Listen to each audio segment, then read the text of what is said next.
Okay. Welcome to P for S. तो आज हम जिस टॉपिक के बारे में पढ़ने वाले हैं वो आपके फंडामेंटल ड्यूटीज़। फंडामेंटल ड्यूटीज़ जो है आपके आर्टिकल 51 के ए पार्ट में कवर किया जाता है। इससे पहले भी मैंने आपको जैसे बताया है, अगर किसी भी आर्टिकल के साथ ए, बी, एक्स, वाई, ज़ेड ऐसा कुछ भी लग रहा है, तो वो आर्टिकल पहले से मौजूद नहीं था बल्कि उसे ऐड किया गया है। ठीक है? तो अब हम समझते हैं, तो हम सबसे पहले ये पार्ट समझ लेते हैं कि जो फंडामेंटल ड्यूटीज़ है, वो हमने किस कंट्री से इंस्पायर होकर ली है। फंडामेंटल ड्यूटीज़ को हमने लिया है यूएसएसआर, जो कि सोवियत यूनियन रशिया था। ठीक है? रशिया जब डिवाइड हुआ, रशिया पहले बहुत बड़ी एक कंट्री होती थी, क्योंकि यूक्रेन भी उसी का हिस्सा हुआ करता था। तो ऐसे जब उनके टुकड़े हुए, टुकड़े होने से पहले जो कंट्री थी, वो थी आपकी यूएसएसआर। तो यूएसएसआर के कॉन्स्टिट्यूशन से इंस्पायर होकर हमने फंडामेंटल ड्यूटीज़ को अपने इंडिया के कॉन्स्टिट्यूशन में अप्लाई किया है। ओके? अब उसके बाद समझ लेते हैं कि फंडामेंटल ड्यूटीज़ आपकी कहती क्या है? ठीक है? जब फंडामेंटल ड्यूटीज़ ऐड करनी थी, तो जैसे कि यहाँ पर ए पार्ट दिया गया है, तो ये ऐड हुई है। तो ये ऐड आपकी हुई थी 42nd अमेंडमेंट के तहत 1976 में। ठीक है? ये ईयर भी आपको याद रखना है और कौन से अमेंडमेंट के वक़्त इसे ऐड किया गया था, आपको ये नंबर भी याद रखना है। 42nd अमेंडमेंट और ईयर था आपका 1976 में। तो 1976 में कैसा हुआ था कि एक समिति बिठाई गई थी, वो थी सुवर्ण सिंह समिति। ठीक है? आप इसे ट्रिपल एस के शॉर्ट फॉर्म में याद रख सकते हो, जैसे आपको सही लगे। तो सुवर्ण सिंह समिति ने कुछ सिफ़ारिशें की थी, उनमें से हमने टोटल कितने पिक किए थे? 8 और 2। ठीक है? तो 8 सुवर्ण सिंह समिति से थे, 2 अदर थे और उसके बाद में दोबारा से 1 को ऐड किया गया। तो ऐसे जो आपके फंडामेंटल ड्यूटीज़ है, तो इंडियन कॉन्स्टिट्यूशन में फंडामेंटल ड्यूटीज़ टोटल कितनी है आपकी? 11। 11 ड्यूटीज़ आपको है। तो हम समझते हैं एक-एक करके कि आपकी 11 ड्यूटीज़ क्या है। यहाँ तक हमने समझा कि हमने किस कंट्री के इंस्पिरेशन से किया है, कौन-सा अमेंडमेंट हुआ था जिसके थ्रू हमने फंडामेंटल ड्यूटीज़ को ऐड किया है। ओके? और उसके बाद में उसका ईयर क्या था, किस समिति के थ्रू हमने इसे अप्लाई किया था। ठीक है? तो अब समझते हैं कि इसका जो पहला पॉइंट है, टोटल 11 है, आप ए बी सी डी की सीक्वेंस में हम समझते हैं। तो 51 ए का जो फर्स्ट पॉइंट है वो क्या कहता है कि हमें हमारे नेशनल फ्लैग की, नेशनल एंथम की हमेशा रिस्पेक्ट करनी है, नो मैटर व्हाट। ओके? और जैसे कि आपके डीपीएसपी जो थे, वो आपके न्याय प्रविष्ट नहीं थे। ठीक है? लॉ का उसमें इन्फोर्समेंट नहीं था, उसी तरह फंडामेंटल ड्यूटीज़ के ऊपर भी आपका लॉ का इन्फोर्समेंट नहीं है। ठीक है? तो आप ये नहीं कह सकते हो कि अगर किसी ने फंडामेंटल ड्यूटीज़ को नहीं फ़ॉलो किया, तो आप उसके ऊपर केस कर दो। इसी रीज़न के कारण कुछ चमन है इस देश में, बेवकूफ़ लोग जिनको नेशनल एंथम से प्रॉब्लम है, जिनको फ्लैग से प्रॉब्लम है। ठीक है? देश के गद्दारों को गोली मारो सालों को, सुना तो होगा ही आपने। तो वैसे टाइप के लोग हैं, इसलिए हम उनके ऊपर डायरेक्टली एक्शन नहीं ले पा रहे हैं, क्योंकि ये जो आपका पॉइंट है ना यहाँ पर, ये फंडामेंटल ड्यूटीज़ का पॉइंट है। और फंडामेंटल ड्यूटीज़ के पॉइंट के कारण ऐसा हो रहा है कि वो हम डायरेक्टली उनके ऊपर केस नहीं कर सकते या फिर कोई भी पुलिस एक्शन हम ले नहीं सकते, क्योंकि वो कॉन्स्टिट्यूशन के 51 ए में आते हैं, जो कि लॉ से बाइड मतलब लॉ के अंडर नहीं आता है। ठीक है? लॉ का वायलेशन नहीं मान सकते हम इसे। ओके? उसके कारण यहाँ पर हमें ये समझना है कि हमें हमेशा नो मैटर व्हाट हमारे कंट्री की और नेशनल एंथम की रिस्पेक्ट करनी है। उसके बाद हम आ जाते हैं आपके पार्ट बी के ऊपर, जो कहता है कि हमें नोबल आइडियाज़ को फॉलो करना है। ओके? और जो हमारे स्ट्रगल थे, जो फ्रीडम फाइटर्स थे हमारे, उनकी हमें रिस्पेक्ट करनी है। महात्मा गांधी जी हो गए, उसके बाद में भगत सिंह हो गए, ओके? लोकमान्य तिलक हो गए, ठीक है? इन सब की हमें रिस्पेक्ट करनी है। उनके जो आइडियाज़ थे, उनका जो विज़न था, ओके, उन्होंने क्या सोचा था कंट्री के लिए कि कैसे हमने कितने सारे स्ट्रगल सहे इस कंट्री के फ्रीडम के लिए, उनकी हमें रिस्पेक्ट करनी है। ओके? तो ये आ जाता है आपका पार्ट 20 का। ठीक है? कि फर्स्ट पार्ट है, हमें पहले तो नेशनल एंथम की रिस्पेक्ट करनी है, नेशनल फ्लैग की रिस्पेक्ट करनी है, नोबल आइडियाज़ जो हमारे फ्रीडम फाइटर्स थे, उनके आइडियाज़ की रिस्पेक्ट करनी है और उनके आइडियाज़ पर चलने की हमेशा कोशिश करनी है। ओके? ये आपका ए और बी पार्ट हो गया। अब हम समझते हैं कि आपका सी पॉइंट क्या था, इसका वाला जो थर्ड पॉइंट हम कह सकते हैं। इसका थर्ड पॉइंट कहता है कि हमें सोवरेनिटी, यूनिटी, इंटीग्रिटी इंडिया की बनाए रखनी है। ठीक है? यहाँ पर जैसे सब लोगों को एकता, बंधु भावना, एक एक दूसरे के साथ यारी दोस्ती, ब्रदरहुड के साथ रहना है। ये हमें आर्टिकल थर्ड इसका सिखाता है। ओके? सी हम कह सकते हैं। उसके बाद में हम आते थे उसके फोर्थ पॉइंट पे, जो कि डी पॉइंट है, कि हमें हमारी कंट्री की हमेशा सुरक्षा करनी है, नो मैटर व्हाट। और अगर ज़रूरत पड़ी तो हमें हमारे देश की सर्विस में हमेशा आगे होना है। रिप्रेजेंट करने के लिए, हमारे देश को डिफेंड करने के लिए, बाहर से जो लोग गज़वाए हिंद का सपना देख रहे हैं, या फिर ये चाइना से लोग जो अटैक कर रहे हैं, पाकिस्तान से हो, एक्स वाई ज़ेड कहीं से भी अगर हमारे इंडिया के ऊपर कोई अटैक करने की कोशिश कर रहा है, नो मैटर व्हाट, हमें हमेशा उन्हें प्रोटेक्ट करना है। ये हमारी एक फंडामेंटल ड्यूटी है। ओके, ये आपका आ जाता है पॉइंट 4 के अंदर, फंडामेंटल ड्यूटीज़। ओके, उसके बाद हम समझते हैं आपका अगला पॉइंट क्या है।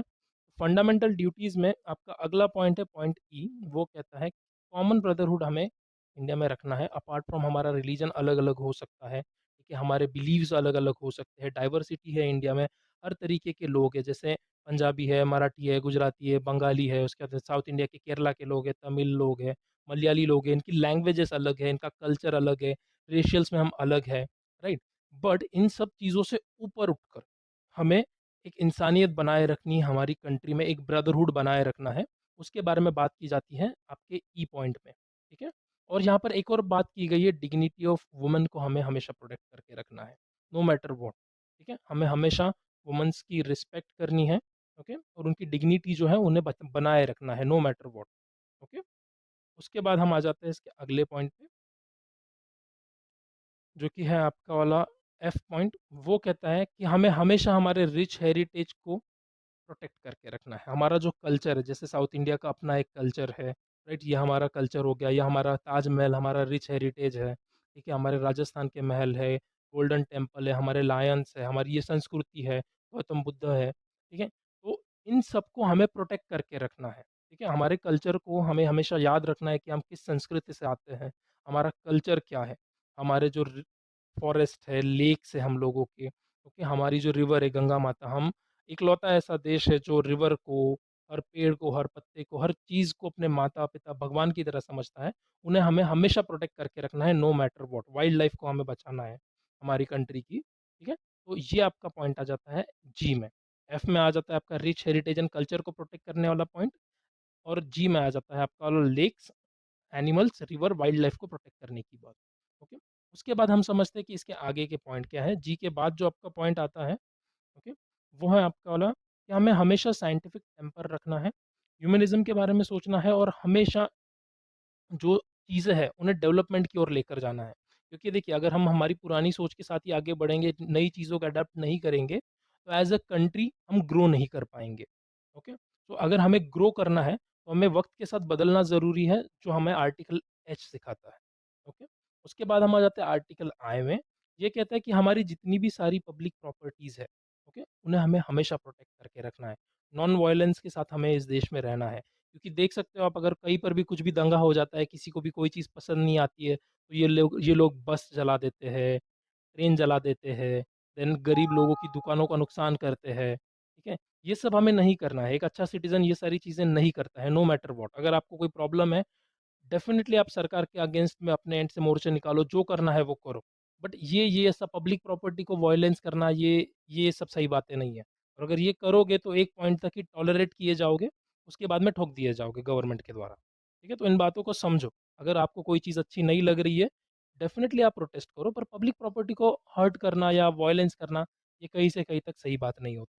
उसके बाद हम आ जाते हैं आपके आर्टिकल जे में, जो कहता है कि हमें हमेशा एक्सीलेंस की तरफ जाने की ज़रूरत है एज़ एन इंडिविजुअल। क्योंकि जब एक इंसान इंडिविजुअली ग्रो करता है, इंडिविजुअली एक पॉइंट से, जैसे फॉर एग्ज़ाम्पल किसी का एक नॉर्मल सा घर था, ओके? और उसने बाद में एक बहुत बड़ा घर बना लिया, ठीक है? तो जब उसने ये बड़ा घर बनाया, तो उसने खुद को तो ग्रो किया, उसके कारण कंट्री भी ग्रो होती है। जैसे वो अपने इन पर से टैक्स देगा, ठीक है? टैक्स देने के कारण एक इंफ्रास्ट्रक्चर डेवलप हो रहा है। इसी इंसान ने एक बिज़नेस स्टार्ट किया, तो बिज़नेस से गवर्नमेंट को भी टैक्स मिलेगा। उसके अंदर बिज़नेस का जो इंफ्रास्ट्रक्चर बनेगा, वो इंडिया में हेल्पफुल रहेगा। अभी इसके बिज़नेस में बहुत सारे, ऑफ़िस में बहुत सारे एम्प्लॉइज़ काम करेंगे, उससे एम्प्लॉयमेंट बढ़ेगा। तो जब एक इंडिविजुअल इंसान ग्रो करता है, तो अपने आप कंट्री भी ग्रो करती है। इस चीज़ को समझते हुए हमें हमेशा इंडिविजुअल ग्रोथ के साथ-साथ कंट्री की ग्रोथ के बारे में भी सोचना चाहिए। जब हम खुद इंडिविजुअली ग्रो हो जाएँगे, तो कंट्री भी हमारे साथ ग्रो हो जाएगी। ओके? ये आपका पॉइंट जे बता देता है। इसके बाद हम आ जाते हैं इसके जो लास्ट पॉइंट है, पॉइंट के, वो कहता है कि जो चाइल्ड है, उन्हें हमें अपॉर्च्युनिटीज़ प्रोवाइड करनी है एजुकेशन की। ओके? और ये स्टेट की रिस्पॉन्सिबिलिटी है कि वो 6 से 14 साल के बच्चों के लिए फ्री एजुकेशन प्रोवाइड करवाए, ठीक है? 4 टू 14 ईयर की एज तक के जितने भी स्टूडेंट हैं, उन्हें एजुकेशन की अपॉर्च्युनिटी मिलनी चाहिए, और उन्हें सारा एजुकेशन जो है वो फ्री प्रोवाइड करना चाहिए। ये स्टेट की भी रिस्पॉन्सिबिलिटी है, और हमें हमारे एंड से ये एक फंडामेंटल ड्यूटी है हमारी, हमारे कंट्री की टुवर्ड्स, कि हमें एजुकेशन पर काम करना है, हमें हमारे कल्चर पर काम करना है, हमें हमारे लोगों की प्रॉपर्टी पर काम करना है, पीपल प्रॉपर्टी पर काम करना है, पब्लिक प्रॉपर्टी पे, हमें एक्सीलेंस की तरफ जाना है, हमें हमारे कल्चर को प्रोटेक्ट करना है, ये सारी आपकी फंडामेंटल ड्यूटीज़ है। तो ये आ जाता है आपका आर्टिकल नंबर 51 ए में। यहाँ तक हमने जो-जो सीखा हम अगर उसे समराइज़ करें, तो जो क्वेश्चन आते हैं वो इसी लेवल के आते हैं। पहला तो आपका आ जाएगा कि किस समिति ने ये सिफ़ारिश की थी, कि फंडामेंटल ड्यूटीज़ होनी चाहिए? तो सुवर्ण सिंह समिति। कब अमेंडमेंट हुआ था? 42nd amendment. कौन से ईयर में हुआ था? 1976 में। यहाँ पर सवाल आ गए। अब आपसे सीक्वेंस में सवाल पूछे जाते हैं कि कौन से पॉइंट के बाद में कौन-सा पॉइंट आता है? और ये बच्चों के एजुकेशन की बात, यहाँ पर एक और सवाल आया था पिछले साल कि एजुकेशन के बारे में जो है, कौन-सा ऐसा आर्टिकल है जो फंडामेंटल राइट्स में भी है, ईपीएसपी में भी है और आपके फंडामेंटल ड्यूटीज़ में भी है? तो है वो चाइल्ड एजुकेशन की बात। ये जो आर्टिकल है आपका वाला जहाँ पे हमें स्टूडेंट को एजुकेशन प्रोवाइड करना है, ये आपका तीनों आर्टिकल्स में आता है। ओके? तो इस तरीके से हमने ये टॉपिक कंप्लीट किया है।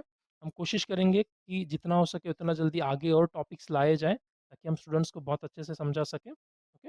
इसके अलावा अगर आपको कोई सजेशन है, तो आप मुझे ज़रूर कमेंट में बताइए। मैं कोशिश करूँगा कि अपने एंड से इम्प्रूव करूँ और अच्छे और इन्फॉर्मेटिव वीडियोज़ लाता रहूँ। तब तक के लिए जय हिंद।